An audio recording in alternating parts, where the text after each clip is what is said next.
ଜଗନ୍ନାଥ ଆଜି ମହାପ୍ରଭୁଙ୍କର ଅତି ଆନନ୍ଦର ଦିନ, ମଙ୍ଗନ ଉତ୍ସବ ବା ରାଜେନ୍ଦ୍ର ଅଭିଷେକ କୁହାଯାଏ।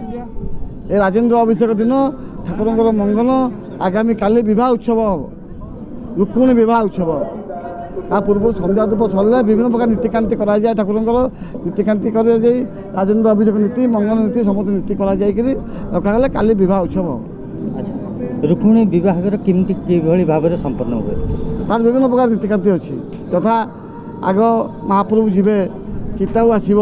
ଚିତାଉ କଲେ ବିମଳା ମନ୍ଦିରରେ ରୁକ୍ମିଣୀ ପୂଜା କରିବାକୁ ଆସିଥିବେ। ମହାପ୍ରଭୁ ଚୋରି କରିକି ଶିଶୁପାଳ ସାଙ୍ଗେ ଯୁଦ୍ଧ କରିବେ। ଯୁଦ୍ଧ କରିସାରିକି ଶିଶୁପାଳକୁ ହରି ଶିଶୁପାଳକୁ ବାନ୍ଧି ଲକ୍ଷ୍ମୀକି ନେଇକରି ଆସିବେ। ଆସିବା ପରେ ଚାହାଣୀ ଆମର ଗୁରୁବାର ମାଜିଣା ଉପରେ ମଣ୍ଡପ ଉପରେ ବସିବେ।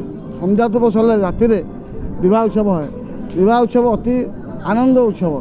ସେ ଉତ୍ସବରେ ପ୍ରାୟ 4-5 ଘଣ୍ଟା ଲାଗିବ। ରାତି 12ଟାରୁ ଆରମ୍ଭ ହେଲେ ସକାଳ ପର୍ଯ୍ୟନ୍ତ ହେଇଯିବ। ଆଚ୍ଛା, ଆଜିର ଯେଉଁ ନୀତିକାନ୍ତି ସେଇଟା କିଭଳି ଭାବରେ କିପରି ଆଜି ବିଶେଷ ନୀତି ନାହିଁ, କିନ୍ତୁ ରାଜେନ୍ଦ୍ର ଅଭିଷେକ ନୀତିକାନ୍ତି ଆରମ୍ଭ ନୀତିକାନ୍ତି ଆଜି ସନ୍ଧ୍ୟା ଧୂପ ସରିଲେ ଯାହା ଯେମିତି ଅଛି ଅଳ୍ପ ଅଛି କାର୍ଯ୍ୟ। ସେଇଟା କିଭଳି ଭାବରେ ହୁଏ? ତାର ଦଣ୍ଡ ପ୍ରଣାମ ଅଛି ଠାକୁରଙ୍କର।